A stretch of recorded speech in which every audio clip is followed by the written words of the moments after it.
Not every game needs to be a masterpiece to be worth your time. Some games sit right in that sweet spot. Flawed but fun, rough around the edges but still packed with heart. These are some of the best 7 out of 10 games. The games that might not blow your mind but will absolutely keep you hooked. So, if you're looking for hidden gems, underrated adventures, or just something different to play, here are 10 of the best 7 out of 10 games you should check out.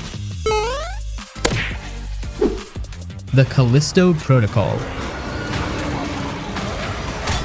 So the Callisto Protocol, right? It's one of those games that when you first see it, you're like, oh, this is gonna be it. You know, the trailers, the screenshots, the whole vibe, it just screamed next-gen horror. And honestly, visually it delivers. Like stepping into Black Iron Prison, that place is grim. The lighting, the way the shadows play, the sheer level of detail in the environments, it's top tier. You could practically feel the cold, the damp, the sheer rawness of the place. They clearly put a ton of effort into making it feel oppressive, and it works. Now, the combat. They were going for this brutal, visceral thing, and when it clicks, it's pretty satisfying. You're dodging, you're smashing, you're trying to manage resources, and it can be intense. But then you run into those moments where the enemy AI just feels a bit wonky, or the hitboxes are a little off, and it just throws you out of the experience. You get stun locked by some weird tentacle-y thing, and you're just like, seriously? It's not bad, but it's inconsistent, and that's where the 7 out of 10 comes in. Then there's the story. It starts off strong, with this mystery, this sense of dread, and you're genuinely curious to see where it's all going. But as it progresses, it feels like it loses focus. There are some cool twists and turns, some genuinely shocking moments, but the ending feels rushed, like they were setting up for something bigger and then just ran out of time. You're left with a lot of unanswered questions, a lot of what-ifs, and it's a bit disappointing. But here's the thing, despite its flaws, I still enjoyed the Callisto Protocol. It's got that atmosphere, that sense of dread. It's hard to replicate. You're gonna jump, you're gonna be tense, you're gonna be genuinely creeped out, and honestly that's a big part of what makes a good horror game. It's not perfect, it's not gonna blow your mind, but if you're a horror fan, if you're looking for a game that'll give you the chills, it's worth checking out. It's a solid 7 out of 10, a game with rough edges, but one that still manages to deliver a memorable, if imperfect, experience. It's a game you'll remember, even if you remember the frustrating parts as well.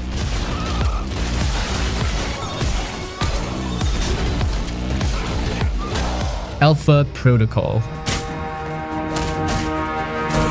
Alpha Protocol, a game that even today sparks conversations about what a spy RPG could be. It's a game of bold ambitions, and while it doesn't always stick the landing, it delivers a uniquely engaging experience.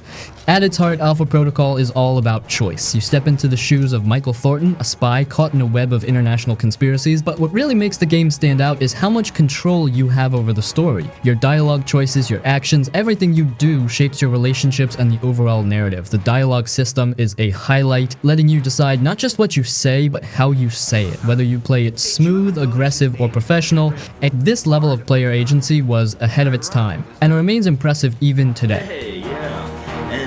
Considering that item. Of course, Alpha Protocol has its rough edges. The combat, which tries to mix shooting and stealth, can feel a little clunky. The visuals, they've aged, let's say, not gracefully. And yes, there are some bugs and glitches that might break the immersion here and there, but despite all that, the game's strengths outshine its flaws. At the end of the day, Alpha Protocol is a solid 7 out of 10, imperfect but absolutely worth playing. It respects your choices, lets you carve your own path, and tells a gripping, reactive story. It dared to be different, and while it doesn't hit every mark, it's a game that sticks with you. If you can look past some technical hiccups, you'll find a spy RPG that's genuinely one of a kind. It may not be perfect, but it's memorable, and that's what really mattered.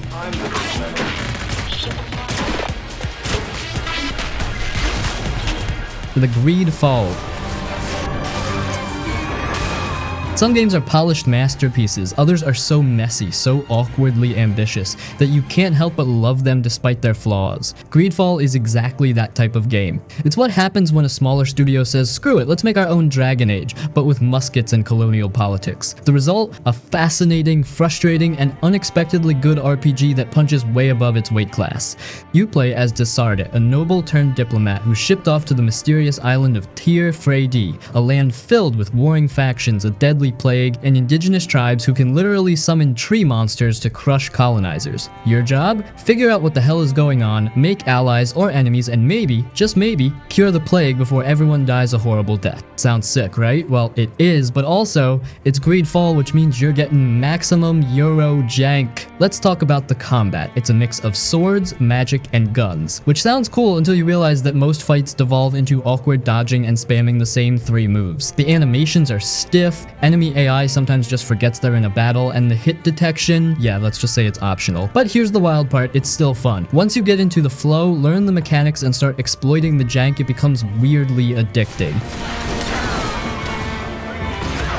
And then, there's the world. Tier Freddy is gorgeous in that PS4 era RPG way, with big open landscapes, dense forests, and stunning golden sunsets. But look too closely and you'll start seeing the cracks. Buildings, copied and pasted everywhere.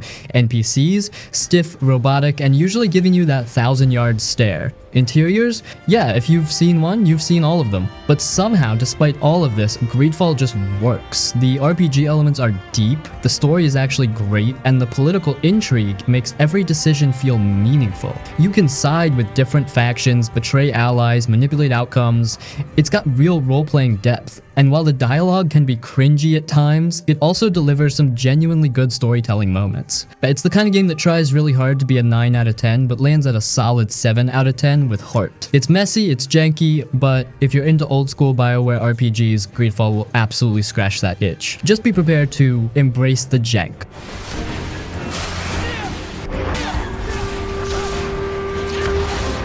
The Mafia 3.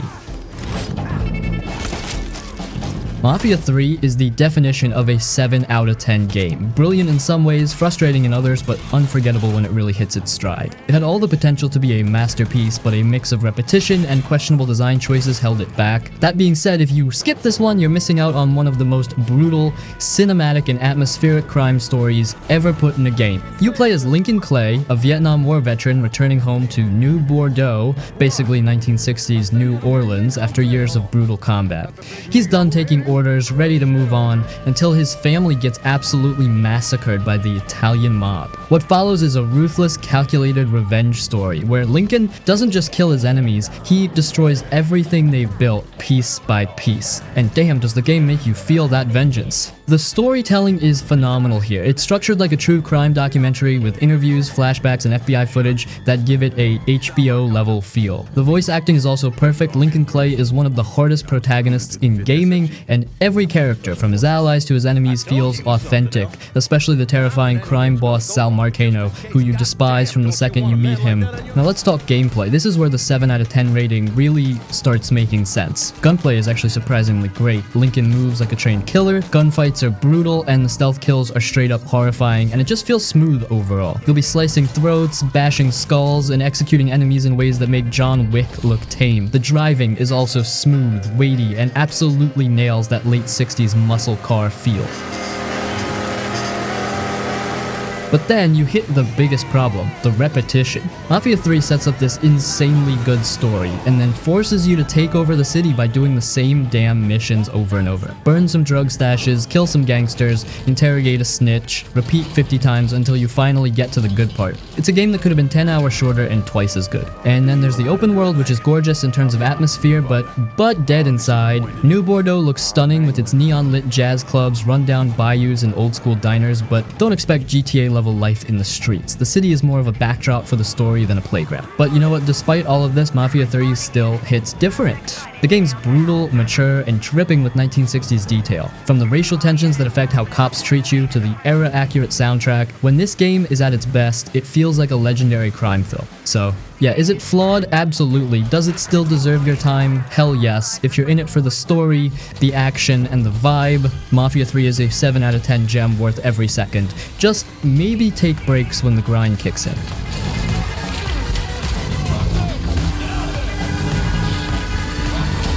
The Rage 2.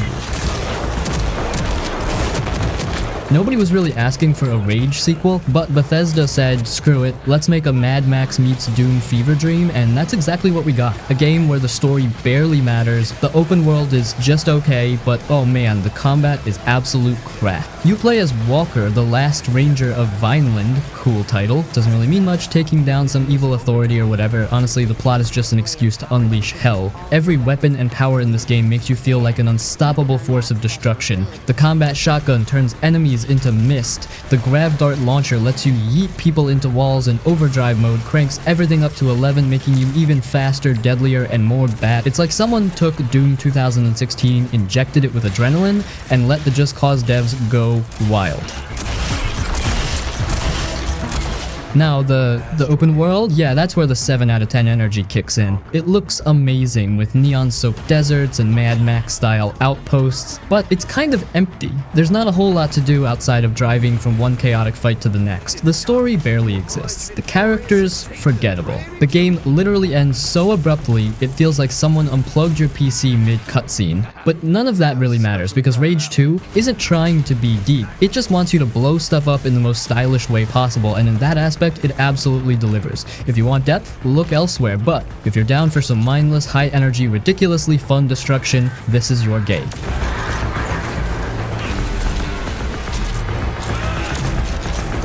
Far Cry Primal.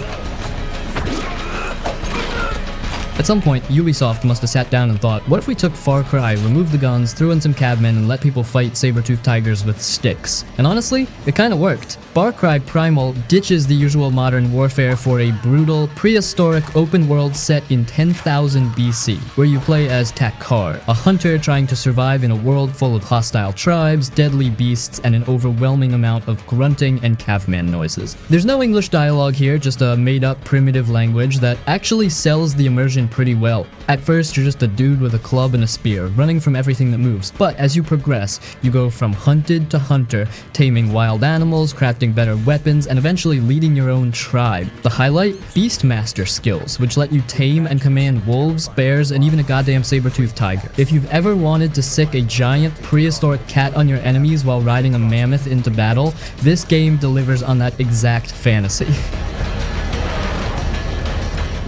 The world of Oros is stunning. Lush forests, icy caves, and vast plains filled with animals that all want to kill you. But, as good as the setting is, the classic Far Cry structure still weighs it down. You're capturing outposts again, gathering resources again, and dealing with a villain that doesn't hold a candle to Voss or Pagan Min. The story is fine, but you're really here for the immersive, prehistoric survival vibes. Some people bounced off this one because of the lack of guns and vehicles, but if you're willing to embrace the smack people with a club and tame a bear lifestyle, it's a damn good time. It's not the best Far Cry, but it's definitely one of the most unique.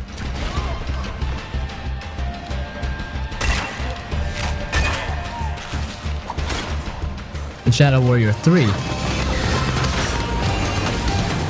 If Doom and Bulletstorm had a weird, hyperactive baby that wouldn't shut the hell up, it would be Shadow Warrior 3. This game doesn't waste time pretending to be deep, it throws you straight into non-stop, high-speed, over-the-top action, where the only rule is to kill everything in the flashiest way possible. You play as Lo Wang, yes, that's really his name, a wisecracking, sword-swinging mercenary who somehow managed to screw up so badly that he let a giant world-ending dragon loose. Now, he has to fix it the only way he knows how, by slaughtering everything in his path with an insane arsenal of guns, a katana that can slice enemies in half, and movement mechanics that make sure you're never standing still.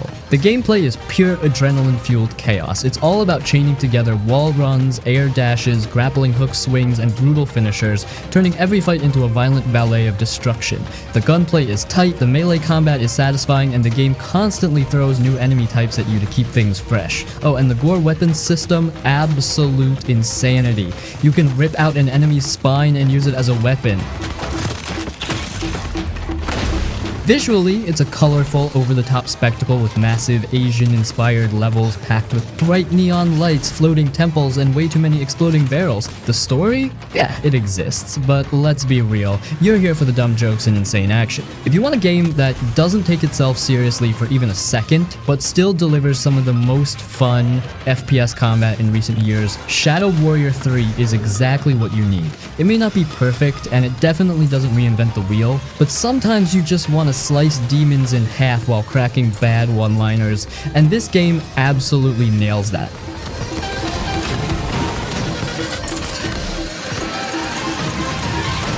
The Elex 2. So, you're back in Magaland. Years after the events of the first Elex, you're still playing as Jax, and this time, you're facing a new threat. Sky Invaders. The world is a post-apocalyptic mishmash of fantasy and sci-fi, and it's as weird and wonderful as ever. You've got factions, you've got mutants, you've got magic, you've got jetpacks. It's a lot to take in, and that's part of the charm of Elex 2. It's unapologetically dense. There's so much to explore, so many quests to tackle, and so many factions to align with. The world is huge and it's packed with secrets. The jetpack in particular is a game changer, allowing you to explore the world in a way that feels genuinely liberating. Now here's the thing, Piranha Bytes games are known for being janky. Elex 2 is no exception. The combat can be clunky, the animations are a bit stiff, and the dialogue can be a bit wooden. But, and this is a crucial but, it has a certain charm. It's a game that doesn't hold your hand. It throws you into the deep end and expects you to figure things out. And when you do, it's incredibly rewarding. The faction system is a highlight. Choosing who to side with has significant consequences, shaping the story and your character's abilities, and the world itself is a joy to explore. You'll stumble upon hidden locations, discover powerful loot, and encounter memorable characters. So why a 7 out of 10? Because Elex 2 is a game that's greater than the sum of its parts. It's a game that has flaws, but it also has a unique identity. It's a game that rewards exploration and experimentation. It's a game that's not afraid to be weird. If you're a fan of Piranha Bytes' previous work, or if you're looking for a challenging and rewarding open world RPG, Elex 2 is worth checking out. It has a very niche audience, but that niche audience will have a grand time.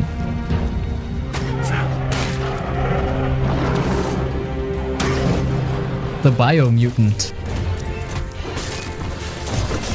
When I first saw the trailers, I was hyped, like, furry little kung fu dude in a crazy overgrown world, sign me up. And honestly, when you first boot it up, it's gorgeous. Like, seriously, the art style is something else. It's like someone took a bunch of watercolors and just splashed them all over a post-apocalyptic landscape. You just want to wander around and take screenshots, and the whole idea of customizing your mutant, crafting weapons, learning martial arts, it's cool. You feel like you're building your own little badass, and this is where it gets a bit meh. After a while, you realize you're basically doing the same thing over and over. You go to a camp, you beat up some dudes, you loot some stuff, repeat. It gets a bit grindy, you know? And the narrator? Dude, I know they were going for that storybook vibe, but it just got annoying after a while. Like, I'm trying to explore this cool world, and he's constantly in my ear telling me what's going on. I get it, just let me play.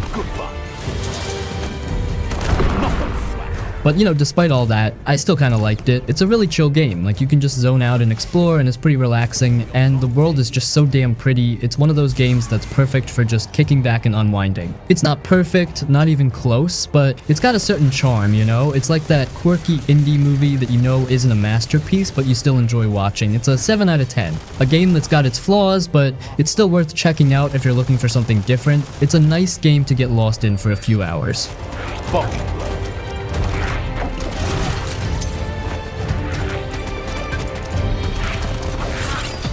Robocop Rogue City.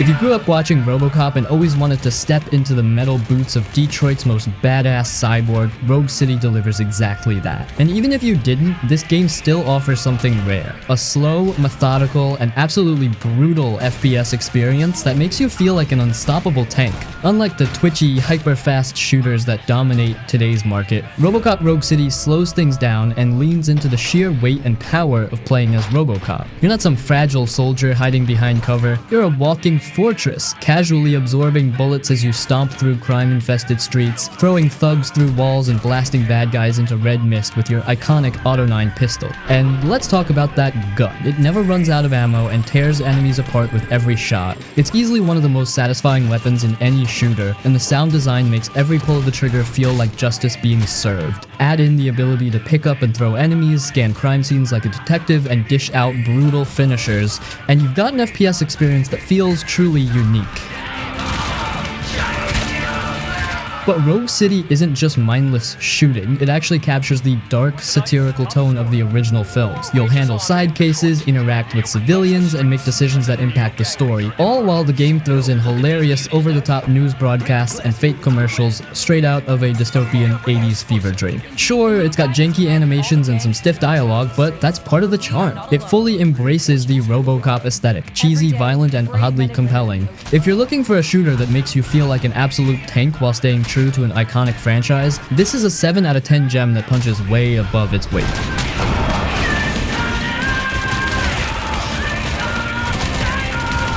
Kingdoms of Amalur Reckoning.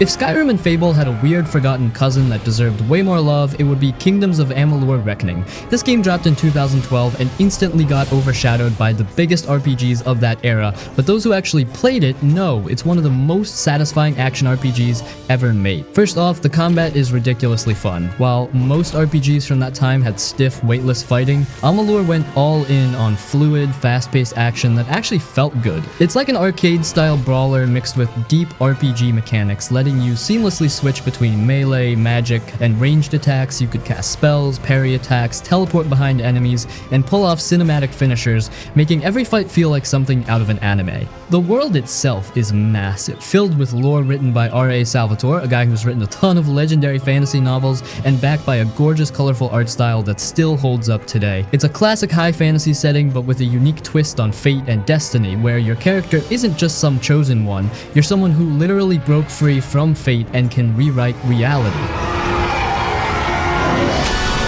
There's also an insane amount of weapons, armor, and abilities to mess around with. The game doesn't lock you into a single class. If you get bored of being a warrior, you can respec at any time and become a stealthy rogue or a god-tier battle mage. It's pure power fantasy at its best. So why is it only a 7 out of 10? Well, the open world feels a bit empty, the story is decent but nothing groundbreaking, and some of the MMO-style side quests can get repetitive. Plus, the game's launch was a mess. It was meant to kickstart an entire universe of games, but the studio went bankrupt, leaving it as a one-and-done cult classic. But if you love RPGs and never gave this one a shot, it's absolutely worth playing. The Re-Reckoning remaster makes it easier to experience on modern systems, and honestly, even with its flaws, Kingdoms of Amalur Reckoning is still one of the most enjoyable action RPGs out there.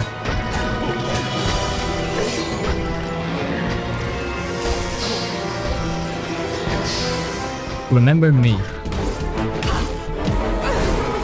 There's something poetic about a game called Remember Me being completely forgotten by most people. Released in 2013, this was the first game from Don't Nod Entertainment, the same studio that would go on to make Life is Strange. But while Life is Strange became a cult hit, Remember Me was dead on arrival, buried under a pile of mixed reviews and overshadowed by bigger releases. Which is a shame, because even with its flaws, it had something special. Set in a futuristic Neo-Paris, Remember Me throws you into a world where people's memories are digitized, bought, sold, and even erased. You play as Nilin, a badass memory hunter who's had her own past wiped clean by the very corporation she used to work for. So now, she's on a mission to take them down, piece together her past, and unravel the dark secrets behind memory control. If you love cyberpunk settings, this game absolutely nails the atmosphere. Rainy, neon-lit streets, sleek dystopian tech, and a world that feels like a mix between Blade Runner and Deus Ex. But the real star of Remember Me is its memory remixing mechanic, which is one of the most underrated gameplay ideas ever. At key moments in the story, you dive into a character's mind and alter their memories, changing their entire perception of reality. You might tweak small details, knocking over a bottle, moving a gun, until you completely rewrite history in their head. This leads to some insane narrative twists, and honestly, it's one of those mechanics that should have been explored in more games. The combat though, that's where Remember Me stumbles. It tries to combine Arkham-style free-flow combat with a combo customization system, letting you craft your own attack strings with different effects. Some restore health, some deal extra damage, etc. Cool in theory, but in execution, it feels stiff and clunky, lacking the fluidity of the games it's inspired by. Add to that some forgettable platforming sections and a linear structure that doesn't make full use of its world, and you can see why it never reached its full potential. That said, Remember Me isn't just another generic cyberpunk game. It's a bold, creative experience that deserved more love. The story has that Dontnod charm with deep emotional beats and a protagonist you actually care about. The world feels alive, the soundtrack is amazing, and even with its flaws, it's one of those games that sticks with you long after you're done. It's not a perfect game, and yeah, it's probably a 7 out of 10, but it's a damn interesting one, and sometimes that's even better.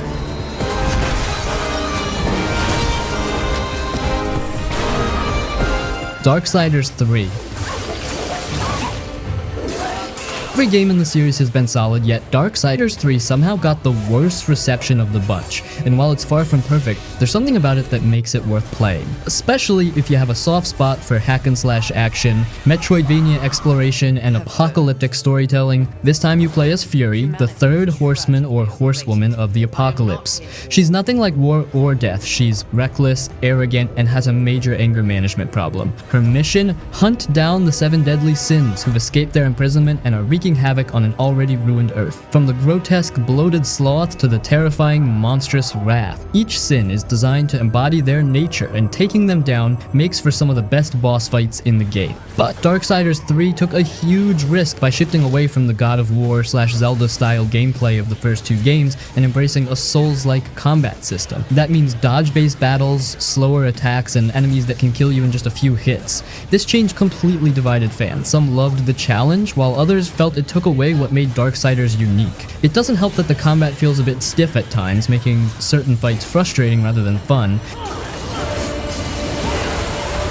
What Darksiders 3 does get right is its world design. The game plays out in a semi-open, interconnected world where new abilities unlock new paths, just like a Metroidvania. One moment you're exploring fiery caverns, the next you're wading through a flooded city, and then you're in a twisted, corrupted church filled with Lovecraftian horrors. It's a gorgeous but desolate world, and uncovering its secrets is one of the most satisfying parts of the game. Unfortunately, the game launched with tons of technical issues, from frame drops and crashes to janky animations, which hurt its reputation. It's been patched since then, but the damage was done. Still, if you're a fan of the Darksiders universe, Darksiders 3 is worth another shot. It's different, it's flawed, but it's still a good time, just not quite as legendary as the first 2 games.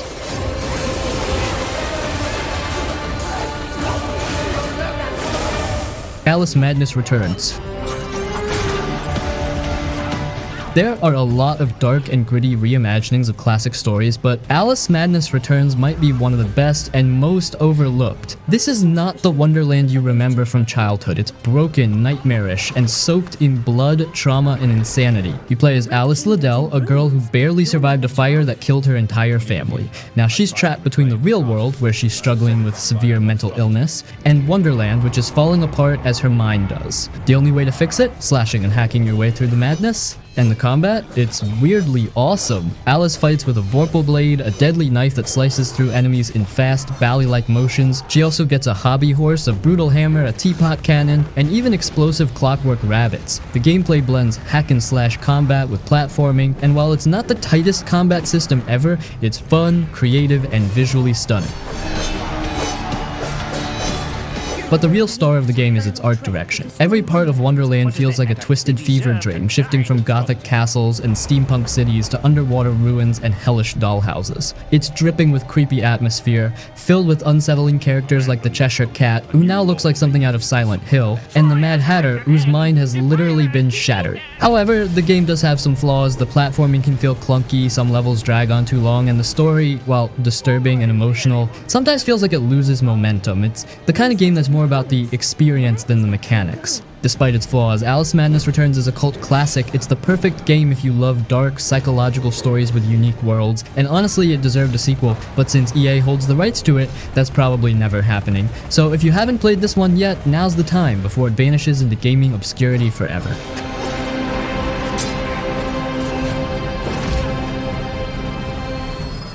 Mass Effect Andromeda. Man, that game, it's like a complicated relationship, you know? It had so much potential being a Mass Effect game and all, but it just didn't quite stick the landing.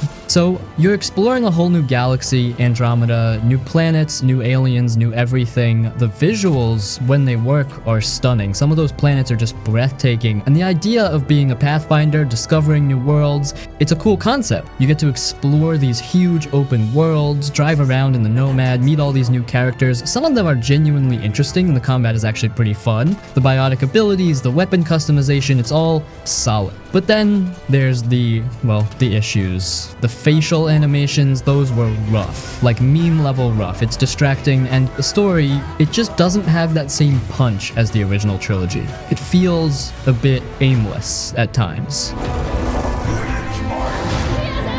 The open worlds, while beautiful, can feel empty. You're driving around for ages just doing fetch quests, and the whole Pathfinder thing, it doesn't quite live up to the hype. It feels more like you're just doing chores than exploring a new galaxy. Finally, there's the lack of Shepard and his crew, but honestly, how else would you make another entry in this franchise? His story is over. Setting it all in Andromeda, away from the Reapers and all of the previous characters, seems like the only way to avoid contradicting previous lore, especially given the ending choices of ME3. Overall, I thought Mass Effect Andromeda was a fitting Mass Effect title, hot take, but it may even be my favorite individual game in the series. Sure, the trilogy taken as a whole cannot be topped, but it honestly improves on nearly every individual mechanic of the original series, with some key exceptions being level design and pacing. It's a weird one. It's a game that's got its flaws, big flaws, but it's also got its moments of brilliance. It's a 7 out of 10. It's worth playing if you're a Mass Effect fan, but don't expect it to live up to the originals. Go in with tempered expectations and you might find something you enjoy.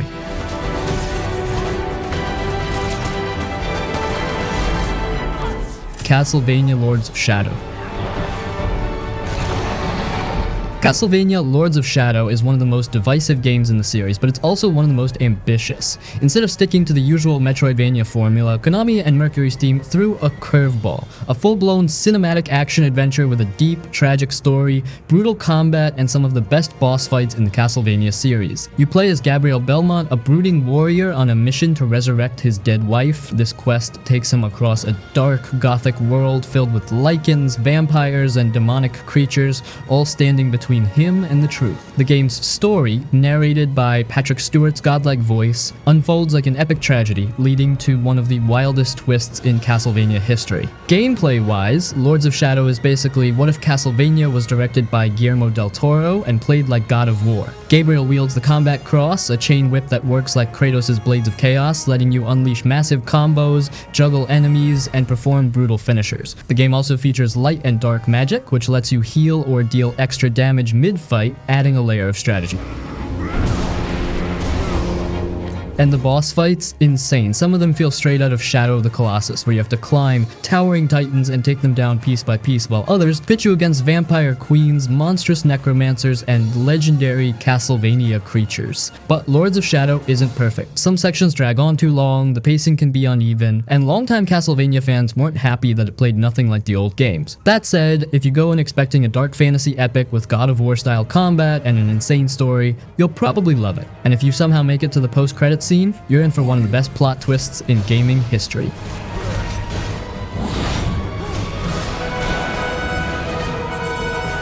The Outer Worlds.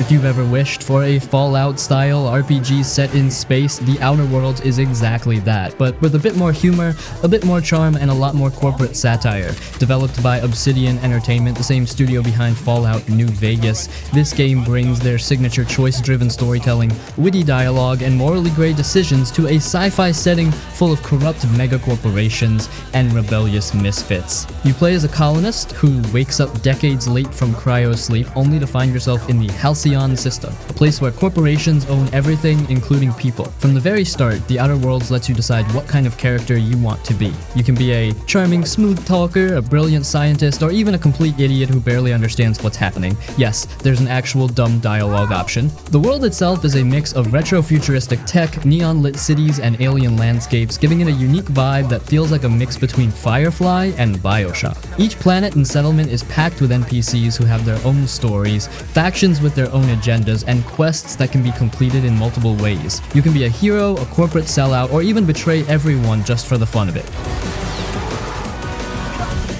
combat is solid, but nothing groundbreaking. You get a mix of guns, melee weapons, and tactical time dilation, basically VATS but real time, to slow down fights and target enemy weak spots. The real fun though comes from your companions, each with their own backstories, side quests, and hilarious banter. If there's one downside, it's that the Outer Worlds never quite reaches the depth of New Vegas. NPCs are glued to the ground like in Morrowind. Outer Worlds, released in 2019, is outperformed by Oblivion, released in 2003. The worlds feel a little small, and the choices, while interesting, don't always lead to drastically different outcomes. Still, if you love quirky RPGs with sharp writing, freedom to roleplay, and a solid dose of satire, this is an underrated gem worth playing.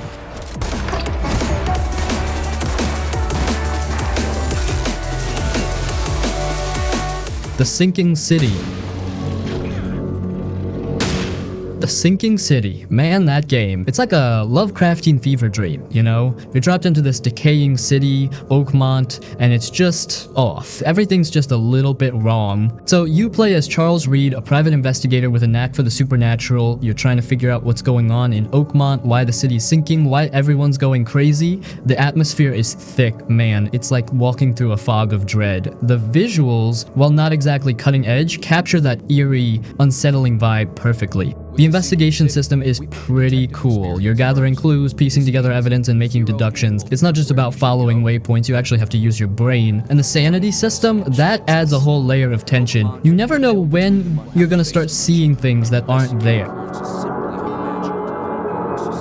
But it's got its, let's say, quirks. The combat is clunky, it's not the game's strong suit, and the open world, while atmospheric, can feel a bit empty at times. You're walking through these deserted streets and it can get a bit monotonous. And it can be buggy. It's not the most polished game out there. You might run into some glitches, some weird AI behavior.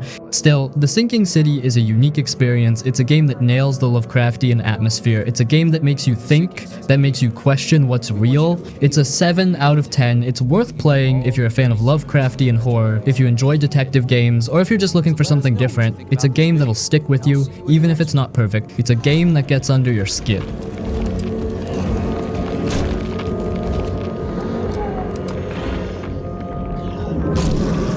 Ghostwire Tokyo. Now, that's a trip. It's like someone took a classic Japanese ghost story, mixed it with some first-person action, and set it in a hyper-realistic, neon-drenched Tokyo. It's a vibe, man. So, you're Akito, and you're suddenly thrust into this supernatural version of Tokyo, where everyone's vanished, and these creepy visitors are roaming the streets. You team up with KK, a spirit who's basically living in your head, and you're on a mission to figure out what's going on. The visuals are stunning. Tokyo is rendered in incredible detail, and the supernatural elements are just wild. The visitors are designed with all sorts of creepy folklore influences, and the way they move and attack is just unsettling. The combat is unique too. You're using these elemental powers, weaving hand gestures, and it feels really satisfying when you get into a rhythm. The atmosphere is thick. The city is eerily quiet, save for the visitors and the occasional spirit you can help. You're exploring these empty streets, finding hidden shrines, and uncovering the secrets of the city. It's a really immersive experience. But it's not all sunshine and yokai. The open world, while beautiful, can feel a bit empty.